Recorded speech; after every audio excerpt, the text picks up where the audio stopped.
I ran through the hospital doors like someone chasing the last chance to breathe. The smell of disinfectant burned my nose. The fluorescent lights overhead felt too bright, too cold, too cruel for what I had just been told. My name is Margaret Wilson. I am 68 years old.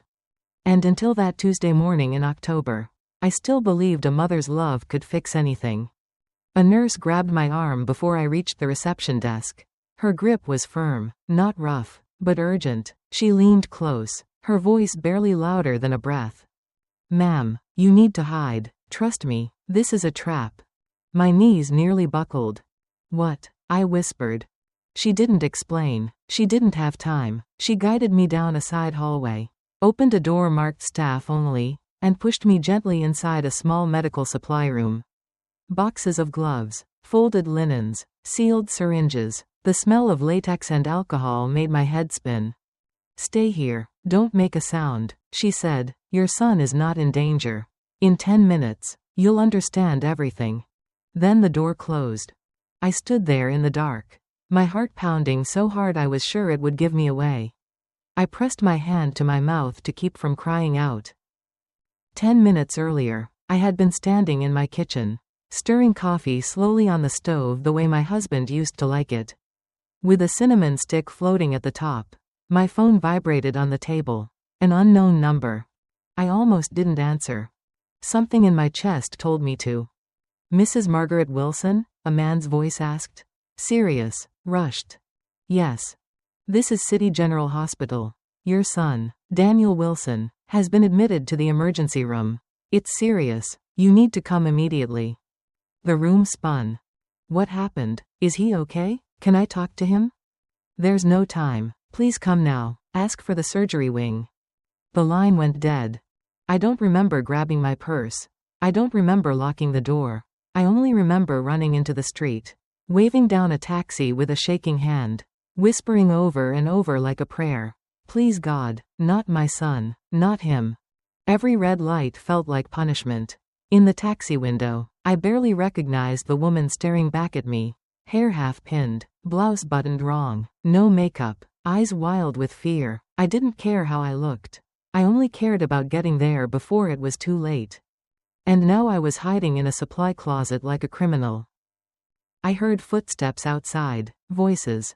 I leaned forward and peered through the thin crack under the door. My son walked past.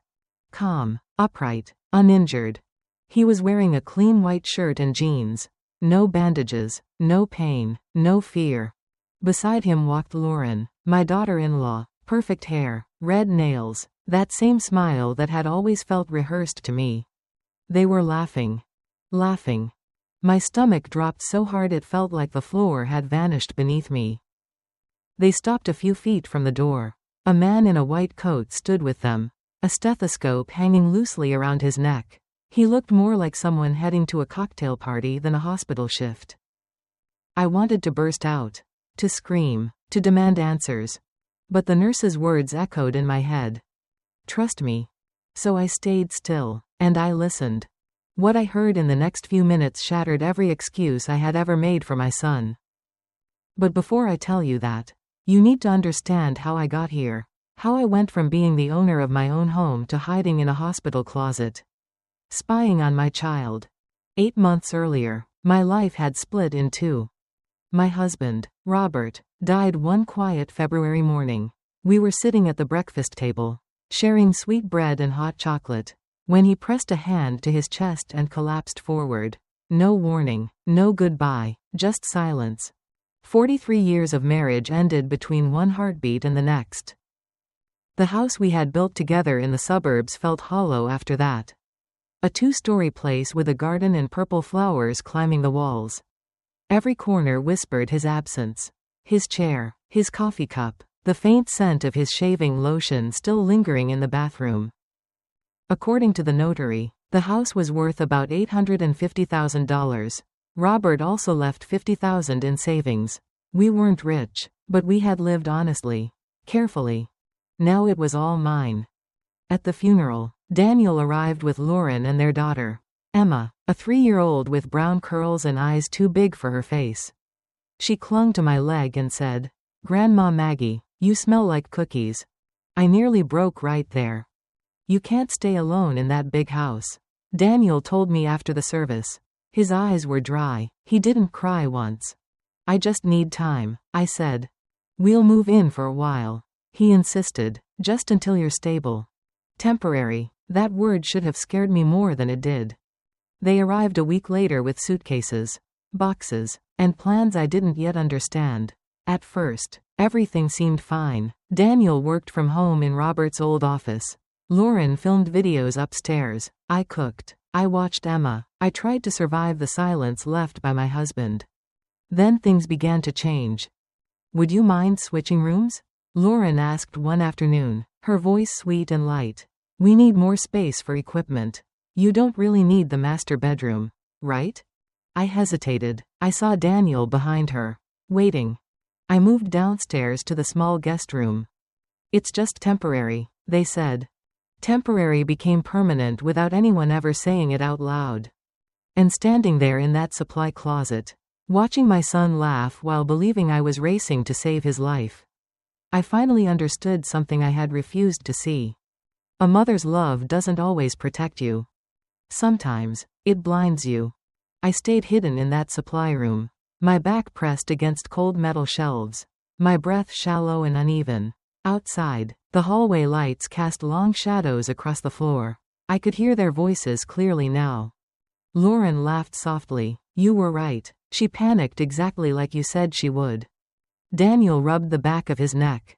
I didn't think it would feel this bad. The man in the white coat snorted. Bad? This is nothing. Once she signs the papers, it's done. Money transfers, property secured. You'll be thanking me later. My fingers dug into my palms. Papers, transfers, property. Every word landed like a blow. Lauren leaned closer to Daniel, her voice low but sharp. Stop overthinking. We've been over this. She's confused lately. Everyone sees it. A little stress, a little fear, and she'll sign whatever we put in front of her. Daniel didn't answer right away. And if she questions it? He asked. She won't, Lauren said calmly. And if she does, we'll say it was shock.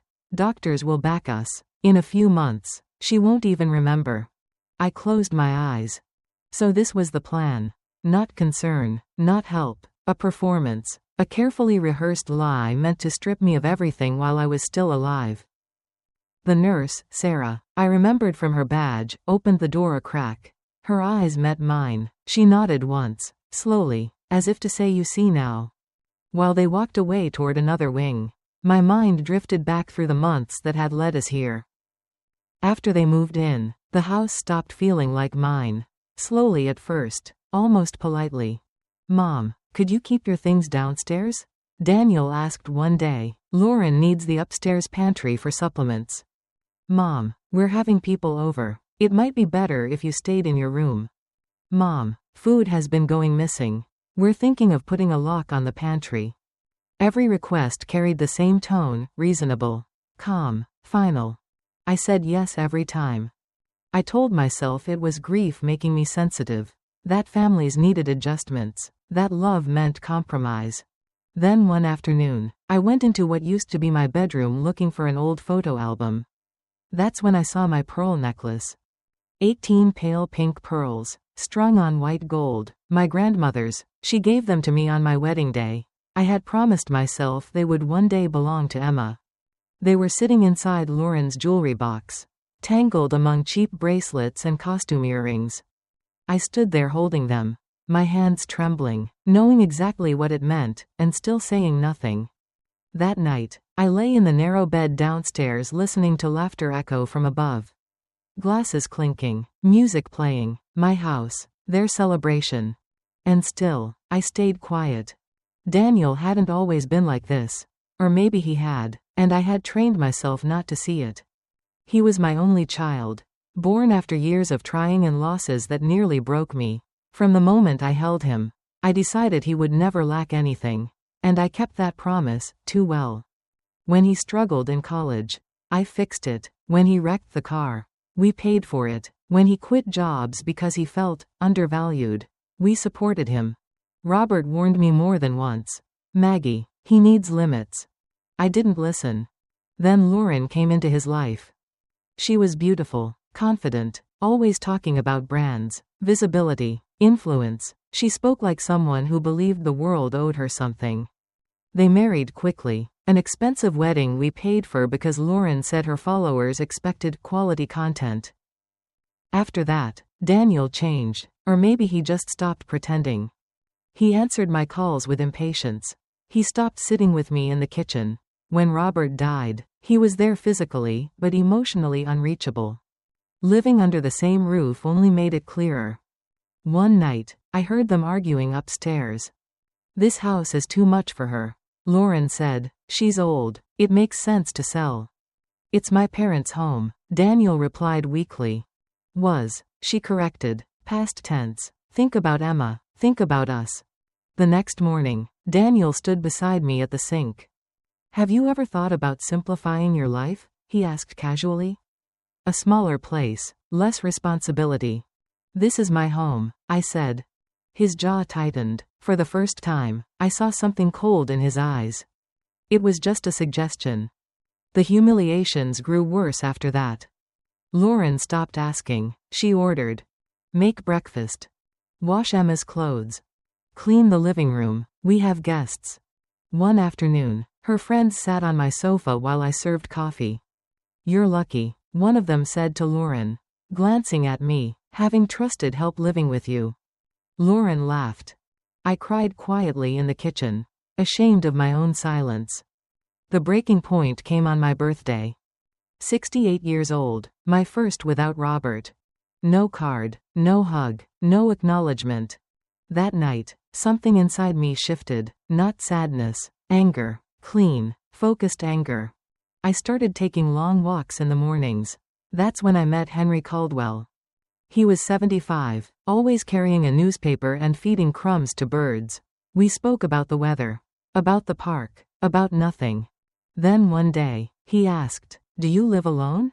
And I told him everything. When I finished, he said quietly, "What they're doing has a name. Financial abuse, elder abuse." The words felt heavy, real. "I was a family lawyer for 40 years. He added, "And if you don't act now, they will." With his help, I learned to document, to record, to protect my assets, to stop waiting for someone else to save me. That was when I found the documents in Daniel's handwriting. A plan to declare me incompetent. A psychiatrist. A timeline. 6 months. That was when I stopped crying. That was when I started planning. And standing in that hospital supply room, listening to my son rehearse my downfall, I realized something else. They thought they were trapping me. They had no idea I was already 2 steps ahead. I left the hospital through the staff exit. My coat pulled tight around me. My heart still racing. Sarah walked beside me until the door. Her pace steady, controlled. "They'll be waiting for you inside," she said quietly. "Reception, room 3. I nodded. "I won't be going back." She looked relieved. "Good. Take this." She slipped her phone into her pocket after snapping a few discreet photos down the hallway.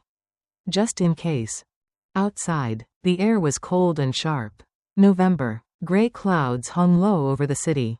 I stood on the sidewalk for a moment, letting the truth settle into my bones. Then I hailed a taxi and gave the driver the address Henry had written down for me weeks earlier. During the ride, my phone buzzed endlessly in my purse. Daniel calling. Lauren texting. "Mom, where are you? We're worried. Please answer." Lies stacked on lies. When I arrived at Henry's office, he was waiting with Olivia Parker, my niece. One look at my face and they both knew. "I have everything," I said, pulling Robert's old phone from my pocket. "The hospital plan, the fake doctor, all of it." Olivia listened to the recordings with clenched fists. When they ended, she exhaled sharply. "This is enough to destroy them." Henry held up a hand. "Not yet." I looked at him. "Why?" "Because right now, they'll deny everything. Say you misunderstood. Say you're confused. We need them confident, comfortable." I understood immediately. We were no longer reacting. We were setting the final stage. I went home that night just after 8. The lights were on. I could hear raised voices from the driveway. Daniel paced the living room, Phone in hand, Lauren sat stiffly on the sofa, arms crossed. Where were you? Daniel demanded when I stepped inside. You disappeared. They told me you were in surgery, I said, letting my voice shake. I looked everywhere. Lauren stood up smoothly. It was a misunderstanding. He was discharged quickly. Daniel nodded, avoiding my eyes. But I still need treatment. Mom, heart-related. It's serious. There it was, the next act. I'll help, I whispered. Whatever you need. Lauren appeared with a brown folder. We just need you to sign some paperwork. Temporary power of attorney, in case of emergency. I recognized the format instantly. I pretended to hesitate. I rubbed my temple. It's a lot of pages. Please, Daniel said, taking my hands. It's my life. I signed. Not their papers. Henry had prepared identical copies earlier that day. Worthless, harmless. Lauren barely glanced before smiling. Perfect. That night, they celebrated quietly upstairs. I lay awake in my small room, texting Olivia one line. They fell for it. The following weeks passed like a performance. I cooked, cleaned, cared for Emma. I acted forgetful, confused, exactly as they wanted. They grew careless. Lauren spoke freely on the phone. Daniel planned openly. I recorded everything. When Henry said it was time, I made a suggestion over breakfast. Maybe we should have a family gathering, I said softly, after everything, for Daniel. Lauren loved the idea, a public display, proof of victory. They planned a belated birthday party for me. The house filled with relatives, neighbors, catered food, smiling faces. Lauren played the perfect daughter-in-law. Daniel gave a speech about love and sacrifice. Then he showed the papers. That was when I stood up. I have something to say, I said calmly. The recordings played. Guests rippled through the garden. Lauren lunged toward me. This is illegal. In my own home, protecting my assets? I replied, no. Henry stepped forward with the court officer. Charges were read. 2 options given. Daniel's face collapsed. Lauren screamed. They left with suitcases and fury. Emma stayed. The cake candles were finally lit. People sang, voices trembling. For the first time in months, I breathed. The house grew quiet again after the guests left. I tucked Emma into bed. She asked why Mommy was angry. Sometimes adults make bad choices, I said, but we can still choose kindness. Later that night, I sat alone at the kitchen table. The same table where I once felt invisible. My phone buzzed. A message from Daniel. I'm starting therapy. I don't know if you'll ever forgive me, but I'm trying. I didn't answer. Not yet. Because forgiveness isn't immediate. It's a process. And for the first time in a long while, I wasn't rushing it for anyone but myself. The days after the party felt unreal. Like walking through a house after a storm. Everything was still standing, but nothing felt the same. The silence was different now. Not heavy, not suffocating. It was clean. Emma adapted faster than I expected. Children always do. She woke up asking for pancakes. Helped me water the garden. Fell asleep during story time with her thumb in her mouth. She didn't ask where her parents were every day. When she did, I answered honestly but gently. That they needed time. That grown-ups sometimes make mistakes too big to fix quickly. The first morning I woke up alone in the house. Truly alone. I stood in the doorway of the master bedroom. My bedroom. The one I had given up without a fight. Lauren's gray curtains were still hanging. Cold and unfamiliar. Her scent lingered in the air. I opened every window and let the November air rush in. Then I called a painting company. By the end of the week, the walls were warm again. Soft cream. The color Robert had chosen years ago. I put his photographs back on the dresser. His watch on the nightstand. My pearl necklace returned to its wooden box, where it belonged. I was no longer hiding. Daniel didn't contact me again for a while. Olivia kept me updated. Therapy. A small apartment across town. A job he'd taken that didn't impress anyone but paid honestly. Lauren refused therapy. She blamed everyone. She blamed me the most. When she came to see Emma for the first supervised visit, she couldn't look me in the eye. Her voice was tight, controlled, Emma hugged her politely, then came back to me without hesitation. That hurt Lauren more than anything else. 3 months passed. One afternoon, Olivia called. He's asking if you'll attend a family therapy session with him. I didn't answer right away. I walked into the garden instead. The purple flowers Robert loved were still climbing the fence. Stubborn and alive. I thought about the boy Daniel had been. The man he'd become. The stranger I'd confronted. I'll go, I said finally, once. The therapist's office was quiet. Neutral. Daniel stood when I entered. Thinner than before, eyes tired. The session was brutal. He cried. He didn't excuse himself. He didn't blame Lauren. I chose ambition over loyalty. He said, I convinced myself you were the obstacle, not my conscience. I listened. I didn't interrupt. I don't expect forgiveness, he added. I just don't want to be that man anymore. When we left, we didn't hug, but we didn't turn away either. That was enough. Life found a rhythm again. Emma started kindergarten. She loved it. I baked cookies on Saturdays. Met Henry at the park every morning at 9. We talked about nothing important and everything that mattered. Daniel visited Emma on Sundays. Always with me present. He showed up early. He helped clean up. He listened more than he spoke. One July afternoon, he came by while I was pruning the roses. I got a new job, he said. Accounting firm. It's modest, but it's mine. I nodded. Good. And I'm saving to pay you back. For the wedding. For everything. You don't owe me money, I said. I owe you accountability, he replied. He stayed that afternoon, played with Emma, helped me move pots. When he left, he hugged me. Brief, careful, real. Almost 2 years have passed now. Lauren tried to regain custody. She lost. The court saw everything. Daniel divorced her 6 months after the party. He said it was the first honest decision he'd made in years. Henry still feeds birds in the park. Olivia manages my assets by choice, not force. Susan visits every week. The house feels like mine again. I am no longer the woman who hid in a supply closet. I am not the mother who confused sacrifice with silence. I am Margaret Wilson, a woman who built a life, who defended it, who learned that love without boundaries becomes self-erasure. If you're listening to this and feel invisible in your own family, hear me clearly. Your dignity is not negotiable. Your home is not a bargaining chip. Your age does not make you disposable. I stood up at 68 years old, when I thought everything was already lost. And if I could do it then, you can do it too. Because the quietest revenge isn't destruction. It's survival with dignity. Some mornings, I still wake up expecting to hear footsteps upstairs. For a few seconds, the old reflex returns, the habit of listening for tension, for raised voices, for the moment I would need to make myself smaller. Then I remember, the house is quiet because it belongs to me again. I make coffee the way Robert liked it. Slow, no rush, cinnamon if I feel nostalgic. I sit at the kitchen table and watch the light move across the floor.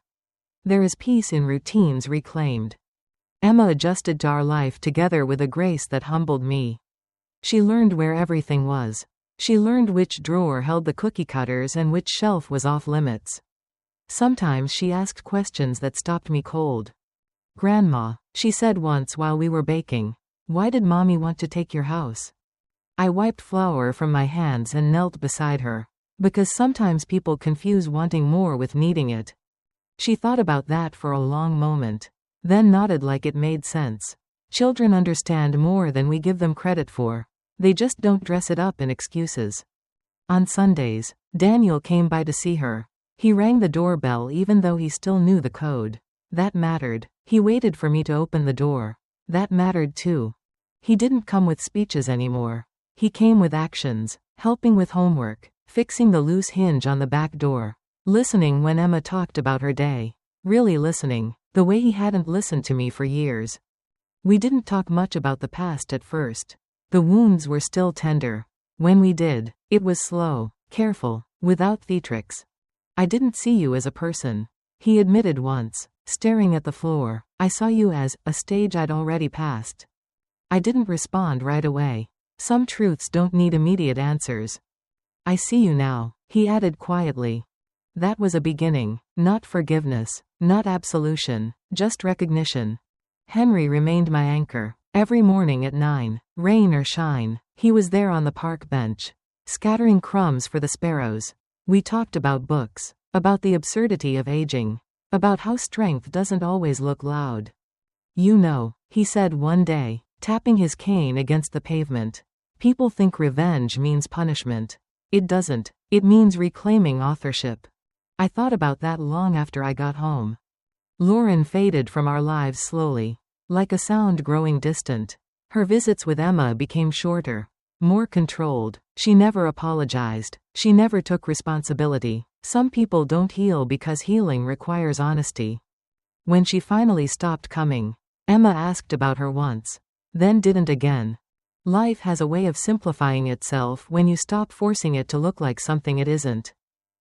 I repainted the living room that spring, returned the furniture to where Robert liked it, planted new flowers along the fence. Purple again, always purple. It felt like an act of quiet defiance against everything that had tried to erase me. Neighbors started stopping by, not out of curiosity, but out of respect. Some admitted they had noticed things but hadn't known what to say. I didn't blame them. Silence spreads easily when discomfort is involved. What mattered was that I had learned to speak. One afternoon, while sorting through old boxes in the attic, I found a letter Robert had written years before, tucked into a book. I didn't remember it. Maybe I wasn't meant to read it then. If you're reading this, it said, it means I'm gone. I hope you're still kind. But I hope even more that you're never small. I sat on the attic floor and cried, not from grief, but from gratitude. He had known me better than I knew myself. Daniel asked once if I regretted not acting sooner, if I wished I had stood up months earlier. I regret the silence, I told him, but not the timing. I needed to understand why I stayed quiet before I could stop. That's something people don't talk about enough. Leaving injustice isn't just about courage. It's about clarity, and clarity arrives when it's ready, not when it's demanded. 2 years on, the scars are still there. They always will be, but they no longer define the shape of my days. Emma is 5 now. She reads to me at night, stumbling over big words with determination. She tells her friends I'm very brave, which makes me laugh, because bravery felt nothing like what movies promised. It felt like fear with boundaries. Daniel is still rebuilding, slowly, honestly. He doesn't ask for more than I can give. That, too, matters. And me? I am not the woman who endured because she was afraid of being alone. I am not the mother who believed love meant surrender. I am a woman who learned that dignity is not something you inherit or are granted by others. It's something you defend when necessary, even if your hands shake while you do it. If you're listening to this and feel like you're shrinking inside your own life, hear this clearly. You don't owe anyone your silence. You don't owe anyone your home. You don't owe anyone your erasure. Love does not require you to disappear. I learned that at 68 years old, in a hospital supply room, listening to the people I trusted plan my undoing. It was the most painful lesson of my life. It was also the one that gave me my life back. And I carry it with me every morning, every step, every breath, in the quiet strength of knowing exactly who I am. There are moments when I look back and realize how close I came to losing everything without ever raising my voice. Not just the house, not just the money, but myself. People often ask why I didn't see it sooner. Why I didn't stop it the first time Lauren took my room. The first time Daniel looked past me like I was furniture. The first time I served coffee in my own living room and was treated like hired help. They ask as if clarity is immediate, as if love doesn't distort reality. The truth is simpler and uglier. I was afraid. Afraid of being alone. Afraid of losing my son completely. Afraid of admitting that the boy I raised could become someone capable of stealing from his own mother. Fear has a way of disguising itself as patience, as kindness, as sacrifice. For months, I told myself I was being strong. I wasn't. I was disappearing quietly. The morning after Daniel and Lauren left the house for good, I walked through every room slowly, touching the walls, the door frames, the banister Robert had polished every spring. I noticed how much space I actually had. Not just physical space, but mental space, emotional space, space to breathe without calculating how my presence might irritate someone else. I found things they had left behind. A scarf, a broken charger, empty hangers in the closet. I packed them into a box and left it by the door for Daniel to collect later. I didn't throw anything away out of spite. I didn't need to. I wasn't trying to erase them. I was reclaiming myself. That afternoon, I sat at the dining table with Olivia and signed documents that made my intentions unmistakably clear. The house would never again be something someone could take advantage of. My assets were protected, my wishes documented, my voice legally recognized. For the first time in a long while, I felt adult in my own life again. Emma watched me closely during those days. Children notice shifts in energy long before they understand the reasons. One evening, she climbed into my lap while I was folding laundry. "Grandma," she said softly, "you're smiling more." I was, without forcing it, without checking myself. Daniel's journey back into responsibility was slow and uneven. Therapy stripped him in ways money and ambition never had. He told me once that the hardest part wasn't admitting what he'd done, it was admitting why he'd done it. "I wanted to feel important," he said. "I wanted to feel like I was winning at life." "And you thought winning meant taking?" I replied. He nodded. "I didn't realize how much I was losing." That conversation didn't fix us, but it anchored something honest between us. We stopped pretending that time alone could heal what accountability had to address. Lauren, on the other hand, remained convinced she was wronged. In her version of the story, I was the obstacle, the villain, the old woman who refused to step aside gracefully. She told anyone who would listen that I had turned Daniel against her, that I had stolen her child. The courts saw through it. Facts have weight. Evidence doesn't bend for charm. When the final custody ruling came through, Emma stayed with me permanently. With supervised visits allowed for Lauren under strict conditions. Daniel supported the decision. It cost him what remained of his marriage. But he didn't fight it. "Some things shouldn't be negotiated," he said quietly after signing the papers. That sentence mattered more than any apology he'd ever given me. Life didn't become perfect after that. Healing is not a straight line. There were nights I cried for the family I thought I had. For the version of my son that no longer existed.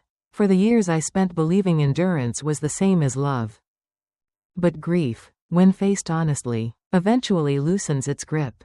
I started volunteering at the local community center twice a week. Nothing dramatic, just helping seniors fill out forms, navigate benefits, understand paperwork that once would have overwhelmed me. I recognized the look in their eyes.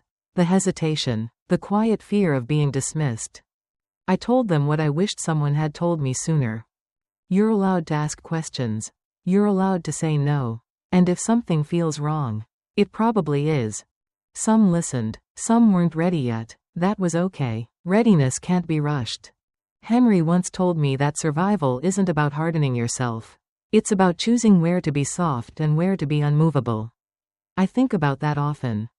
I am still soft with Emma. With her questions, her fears, her need for consistency. I am soft with Daniel. Within boundaries that no longer bend for guilt. But I am unmovable when it comes to my dignity. I no longer apologize for taking up space. I no longer explain why my home matters to me. I no longer confuse blood ties with moral obligation. And here is the truth I want you to hear. If this story has followed you this far, abuse does not always arrive screaming. Sometimes it comes smiling. Sometimes it wears the face of family. Sometimes it tells you it's for your own good. Silence does not make it stop. It only teaches it how far it can go. Standing up doesn't always look heroic. Sometimes it looks like shaking hands signing documents. Like recording conversations in secret. Like saying, "enough," in a voice that surprises even you. I didn't win by destroying my son. I didn't win by humiliating my daughter-in-law. I won by refusing to disappear any longer. That is what revenge in silence truly means. Not bitterness, not cruelty, but reclaiming authorship over your own life when someone else has already started writing your ending. I write this now from the same kitchen where I once felt invisible. The coffee is hot. The garden is quiet. Emma is at the table coloring, humming to herself. The house holds me instead of swallowing me.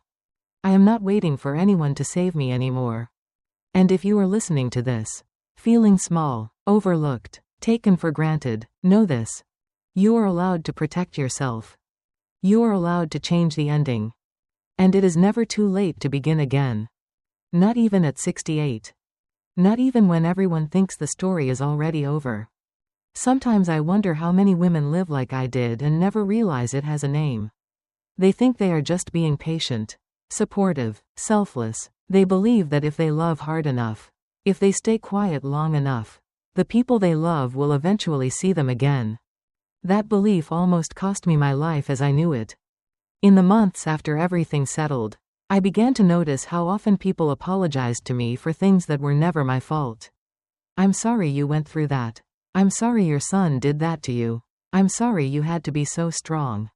What they didn't understand was this strength wasn't what saved me. Awareness did. The moment I stopped asking myself how do I keep everyone happy, and started asking why am I the only one disappearing, everything changed. Daniel once asked me if I still loved him. The question caught me off guard. I never stopped. I said honestly, but love doesn't mean permission anymore. He nodded. That was the hardest lesson for him to accept, that love can exist without access. Without control. Without entitlement. Some days, the grief still sneaks up on me. Not for the house, or the money, or even the betrayal itself, but for the illusion I lived under for so long. The idea that motherhood required endless sacrifice without reciprocity. That being needed was the same as being valued. It isn't. Being valued shows up in how people listen when you speak. In whether they respect your boundaries. In whether your presence is welcomed, not tolerated. Emma taught me that in her own way. One evening, while we were sitting on the porch watching the sky turn orange, she leaned her head against my arm and said, "Grandma, you don't look sad anymore." "I'm not," I told her. "Why?" I thought about it for a moment. Because I stopped pretending everything was okay when it wasn't. She smiled, satisfied with that answer, and went back to watching the clouds. Children don't need explanations polished with excuses. They understand truth when it's spoken simply. I used to believe that speaking up would destroy my family. In reality, silence was what almost destroyed me. Speaking up changed the shape of my family. It stripped away illusions, exposed intentions, and forced everyone involved to face who they really were. That process was painful, necessary, irreversible. And I would choose it again. If you are watching this and something inside you feels uncomfortably familiar, listen to that feeling. Don't explain it away. Don't minimize it. Don't tell yourself you're overreacting. Discomfort is often the first signal that your dignity is being negotiated without your consent. You don't have to explode. You don't have to threaten. You don't have to become someone you're not.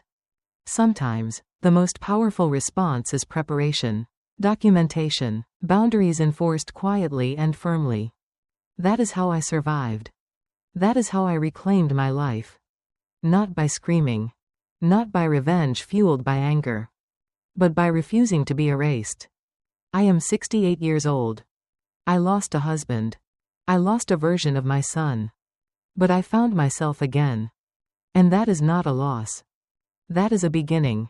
If this story reached you, if it made you pause, reflect, or feel less alone, take that as a sign. Share it with someone who might need it.